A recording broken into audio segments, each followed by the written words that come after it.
Mais ouais, je reviens, je suis un peu fatiguée parce que je suis allée 3 jours à Madrid, c'était très cool, c'était très très chouette, ça m'a fait beaucoup de bien. J'ai rencontré Maxo qui est très cool, on s'est trop marré. Quoi d'autre? Je suis allée voir le match, c'était une expérience. Euh, une expérience, écoutez, au moins j'étais dans l'espace VIP, j'avais des petits fours. Le match, ouais, bah après j'ai vu, les gens en ont assez parlé, hein. Et je suis d'accord avec eux, voilà. Franchement, j'ai rien à rajouter, je vais pas vous mentir. Moi, j'étais contente d'y être, j'étais contente. Il y avait Rive, il était de voir Rive sur le terrain, de voir tout le monde sur le terrain, j'étais contente, c'était cool, tu vois. Mais tout a été dit. Tout a été dit. Ça, sachez que d'ailleurs, je me suis retrouvée par hasard.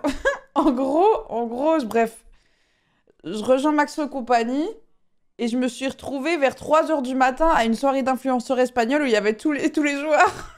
Et j'étais un peu genre, je vais aller me prendre des verres et danser dans mon coin. J'étais genre, qu'est-ce que je fous là? Ah, après, il y avait genre, je pense, 600 personnes.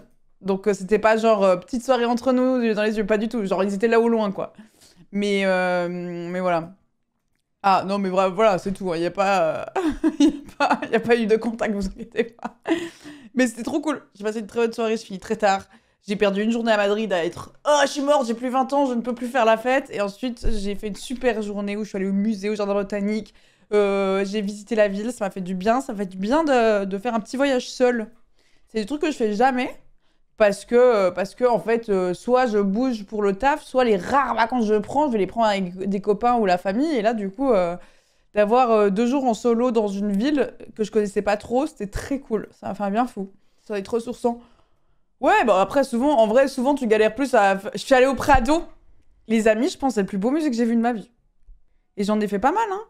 Mais j'ai pris une grosse claque. Ce musée est sublime. Si vous passez à Madrid, allez au Prado. Magnifique, magnifique, énormément d'œuvres, très bien présentées, assez d'espace pour même quand il y a du monde, tu vas être tranquille, très belle lumière. Non, franchement, une très belle collection d'ébauches, une collection de Goya, mais à tomber. Enfin, c'est vraiment, ouais, c'était très touchant. Ça m'a beaucoup touché. Je vais vous mentir, ça m'a beaucoup touché.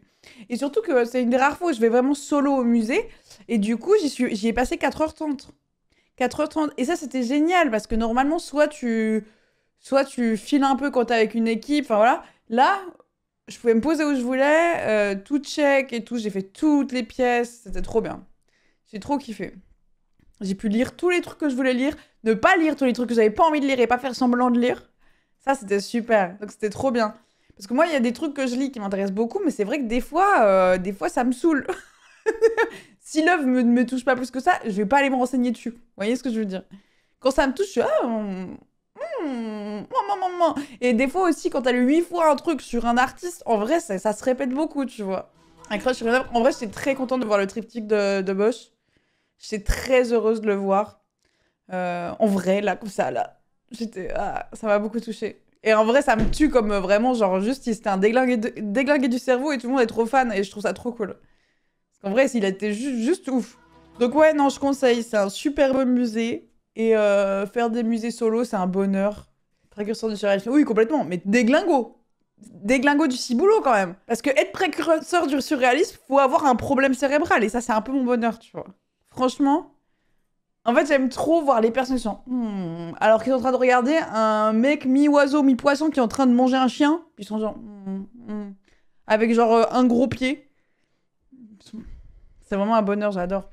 Et la présentation des Goya est très impressionnante. Tu vois vraiment, ils l'ont fait de manière très chronologique et du coup, c'est des pièces qui deviennent de plus en plus sombres hein, et qui deviennent de plus en plus abstraites en vrai. Et du coup, de pouvoir le suivre à taille réelle et de marcher dedans, c'était génial quoi.